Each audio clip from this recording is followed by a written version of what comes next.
Coffee Park neighborhood in Santa Rosa, California, on Saturday after a wildfire swept through. Marcio Jose Sanchez, Associated Press. Good morning. Want to get California today by email? Here's the sign-up. Thomas Fuller, the San Francisco bureau chief for the New York Times, describes his experience covering the fires in Northern California. I keep a satellite phone in the trunk of my car, the same one I used to cover disasters and insurgencies in places like Myanmar and Nepal. But I never thought I would need it in Napa Valley, not for a wildfire anyway. During a week spent covering the fires in Northern California, I fell back on my training as a foreign correspondent, finding the satellite on the smoky horizon, locking in the phone's antenna and dictating paragraphs to patient editors. But this was not a foreign land. It was my own country, and the conveniences that we take for granted had collapsed. Traffic lights went black and commerce shut down. Streets that were normally filled with tourists in the charming towns of wine country were deserted except for crews of exhausted firefighters, sheriff's deputies and a few reporters. In the evacuation zones, rows of destroyed houses made it feel like a country at war, emptied of its civilian population. Small fires seemed to pop up everywhere. As I raced down narrow country roads to meet deadlines, I caught glimpses of smoldering embers on tree stumps a few feet away. I felt vulnerable while driving through tunnels of vegetation. It would be easy to be surrounded by fire and trapped. Everything smelled of smoke: my clothes, my car, my bag, my fingers. I feel enormously grateful to the dozens of people who took the time to articulate their grieving, some while standing in the rubble of their homes. The fire stripped away their privacy. Their kitchens, their exercise equipment, their hobbies, their lives, were in cinders at our feet. I think back to meeting Lisa Lehman, her azure eyes staring at the ashes of her home at Coffee Park in Santa Rosa. She was recovering from cancer and recently had a kidney removed. The night before, she had escaped with her Bible and a scrapbook of her son's early years. That is all she had.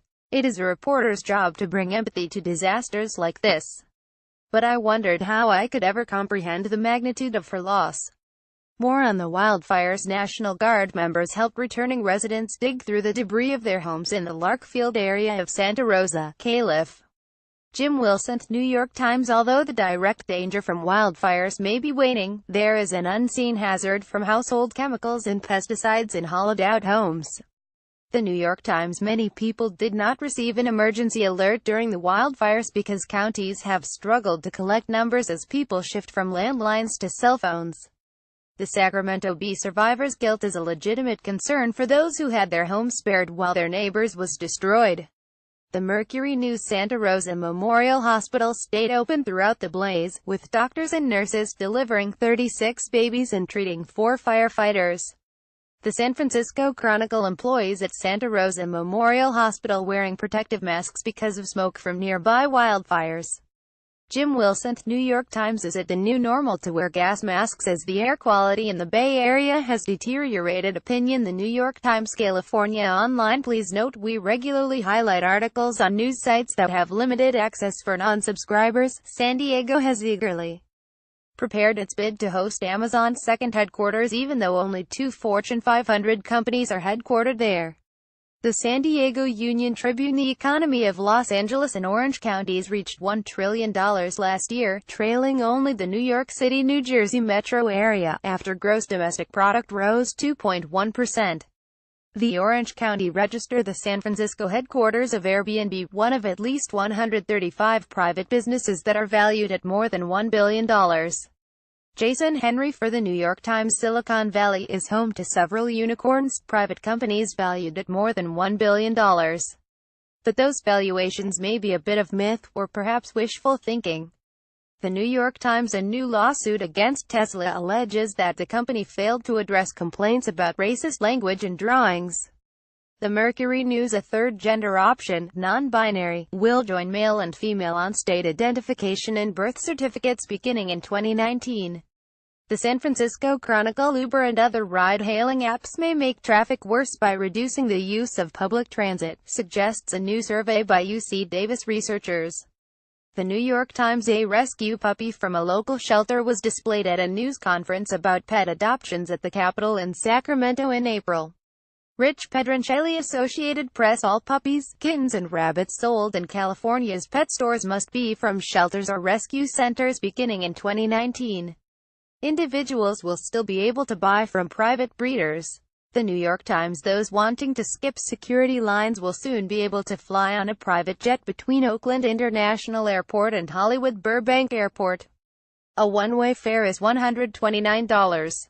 The Mercury News. And finally, a Cal Fire air tanker dropped fire retardant near Geyserville, Calif, on Thursday. Kent Porter, the Press Democrat, via Associated Press. To battle the scourge of wildfires this past week, planes and helicopters have dropped several millions of gallons of fire retardant ahead of the flames. Unlike water, retardant is not distributed directly onto a fire. It's not actually intended to put the fire out, said George Matoshik, the product steward for Foschik, which makes the retardant used by government agencies. It's intended to reduce the intensity of the flame so a firefighter with a shovel or hand tool doesn't get burned up. The key ingredient in retardant is ammonium phosphate, which produces non-flammable carbon. Think of a diamond or pencil lead when it chemically reacts with plant cellulose, Mr. Matoshik said. Fire retardant is essentially high-quality fertilizer and is not considered dangerous for people or plants. But it can be toxic to fish, Mr. Matoshik said, by causing underwater plant life to grow and choke the oxygen from the water. The United States Forest Service bans its use within 300 feet of a waterway unless human life or property is threatened. When you dump that type of nutrient load on a landscape, it's going to change a lot of dynamics, said Richard Halsey, director of the California Chaparral Institute, which seeks to preserve native shrubland habitats. It does cause significant harm to aquatic organisms. Where fire retardant lands is also important for its efficacy. Because it needs to be applied in a continuous line, it is typically dyed red or pink. California Today goes live at 6 a.m. Pacific Time weekdays. Tell us what you want to see today at nytimes.com. California Today is edited by Julie Bloom, who grew up in Los Angeles and graduated from UC Berkeley.